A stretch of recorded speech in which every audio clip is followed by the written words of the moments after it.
Hey guys, Erin here, and if you'd like to see how I made these cards with Strumpet Stencils, then just keep watching. So we're going to start off with the MiniMoley Strumpet Favorites. MiniMoley, I'm not sure how you say it, but it comes with 5 stencils, and I have hole punched these and stuck them on a little ring to keep them together. So here I'm just going to flip through so you can see all the different ones that come in it. And now we're going to make up some cards. So I've grabbed some white cardstock and I've cut it to 3 by 5 inches, which is the perfect size to fit exactly these MiniMoley stencils. And for the skeleton, I wanted to use a black and then stamp it with white, not stamp it, but put the ink through white. So we're going to use Brutus Monroe Pigment ink, and we're just going to use a makeup sponge and sponge it on through the stencil.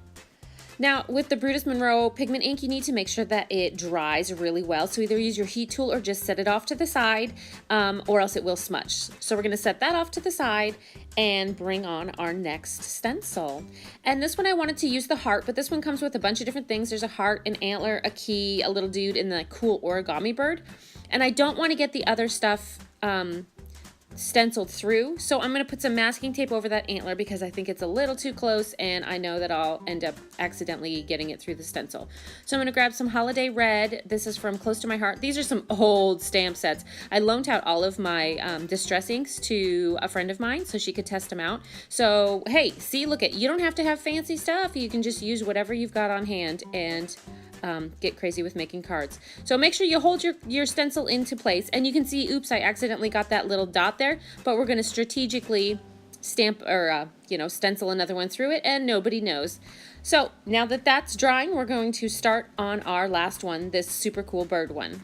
Now we're going to grab some Cornflower blue Archival ink, and we're going to do the same thing. Hold on your stencil and just put the ink through it.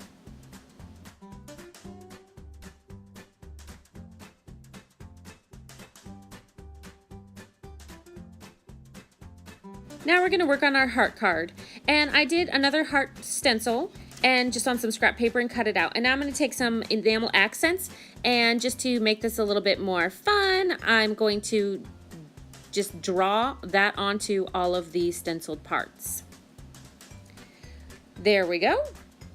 And now we'll set that off to the side to dry. So here's our bird one. And I have this Copic multi-liner in a sepia, and this is like the 0.01, so it's a really fine pen. I'm not being super careful here. I'm just kind of tracing around the birds and the branches just to sort of give it a outlined definition, but I am not being careful at all. This is like rushed, but I like the look of it, of how it turns out.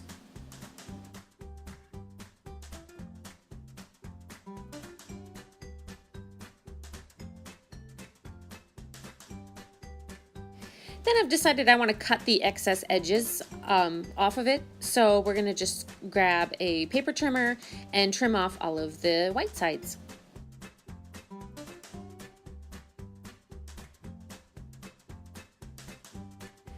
Then I'm going to take my Prima distresser tool, and this thing, seriously, it looks like I should be like scrubbing the calluses off of my feet. Anyways, I'm roughing up the edges of the little card here. I like grunge, I like distressed, and so this just gives it kind of a rougher looking edge. Now I have this old burlap, and I'm going to grab some Sookwang double-sided tape and put that onto the back. You could use glue, but because of the holes in the burlap, it's just kind of messy, and the double-sided tape works much better. So I like that rough edge there. I thought maybe I wanted to trim it, but I think I'm gonna like that. So just pull off the double-sided tape and stick it on down, and then I'm going to cut, but leave a little bit of an edge on it. Again, I am not being super careful here. I'm just sort of eyeballing it. That's how I roll. Now, I wanted to put it on craft paper, but it didn't really pop, so I'm going to now glue it onto a piece of white paper to give it kind of a more matted look. And again, I'm going to grab that double-sided tape. This time I'm going to rip it because it doesn't have to be perfect.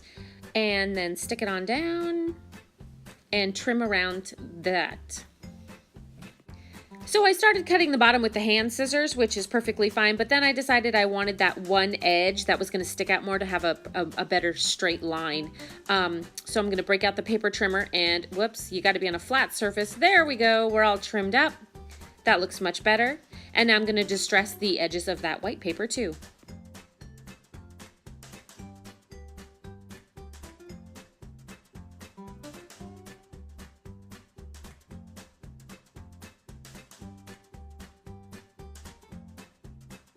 I'm gonna break out the art glitter glue and just glue around the edges, throw a little in the middle, and slap it on down.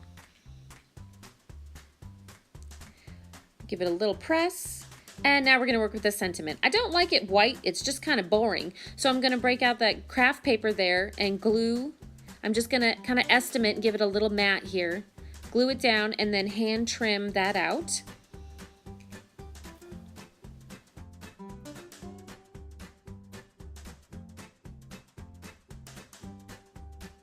Then I'm thinking I want to pop it up. So I have some 3M foam tape here, and I've just cut a strip and then cut it in half, and I saved that other half for a later project. So we'll put that down, and there we go. The first card done.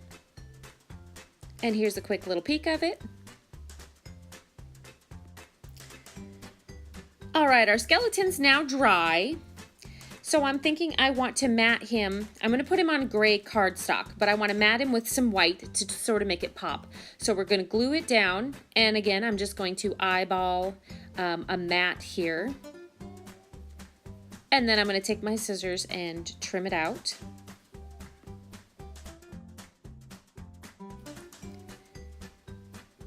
So here's the thing. I totally cut that wonky, but when you grab that distresser tool and you just rough up the edges, nobody's gonna be the wiser. Nobody will know. And if you get a little rip in there, even better. Gives it more of that roughed up, grungy kind of feel, which is awesome.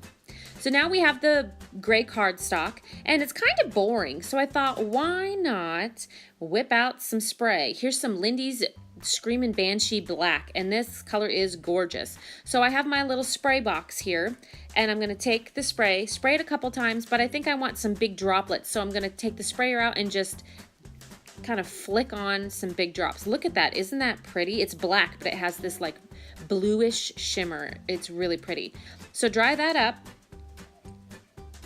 and then we'll grab the art glitter glue, and we will just glue that baby on down.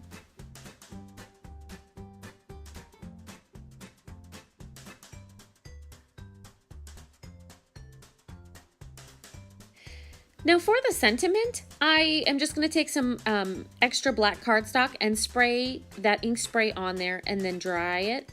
It just looked kind of boring, and I thought, hey, that would be even better to have some of that shimmer there. So it was taking forever to dry. I just grabbed my finger and re-smudged over the top of it to give it kind of a second layer, and then it dried a whole lot faster. So woohoo, look at that. Isn't that so pretty?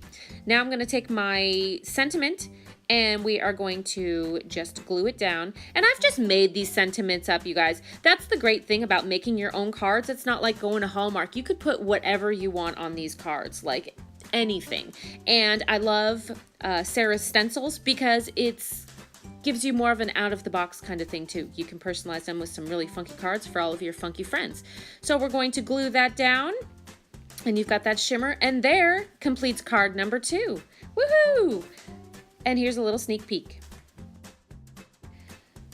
All right, for our last one, we're bringing back our heart. Now, it's not totally dry. You can't really heat set the enamel because it just bubbles up and it's gross. So we're going to rough up the edges again. Are you seeing a theme here? I don't know, I just like roughed up edges on my cards. I think it's fun.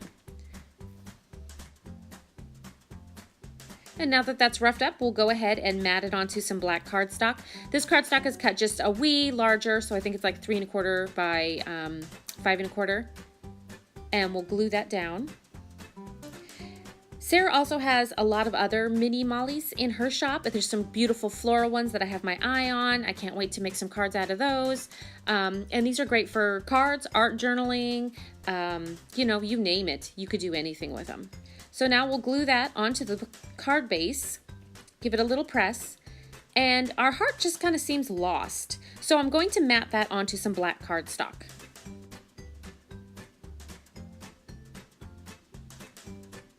All right, so I glued it down, and now I'm going to just cut with my hand scissors a wee mat around the outside. It doesn't have to be super exact, but just so that way the heart pops up a little bit off of the card.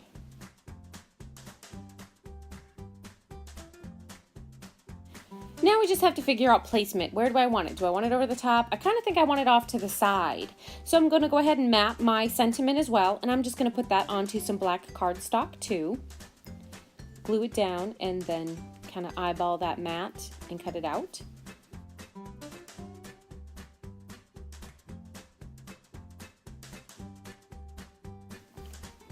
All right, so now we have that, and we're just going to test out kind of our placement, but I do think I like that. I want it over the top of it. So we're going to grab the glitter glue and we're going to glue that straight down to the card. And there we go. Just testing placement. Whoops, see, it wasn't fully dry there, but that's okay. It's okay. It's not a mistake. We're just going to cover it up. So I'm going to take the other piece of that 3M foam tape that I used, I cut off, and I'm going to use it for the sentiment. It's a perfect fit. And we're going to pop this up. So we're going to put it right over top of our little mistake, and booyah, nobody knows the wiser. And there we have it, 3 cards made with the MiniMoley stencil set. Be sure to check out Strumpet Stencils over on Etsy and pick yourself up some of these awesome little mini stencils. You're going to be so glad you did. Thanks so much for watching, and have an artsy day.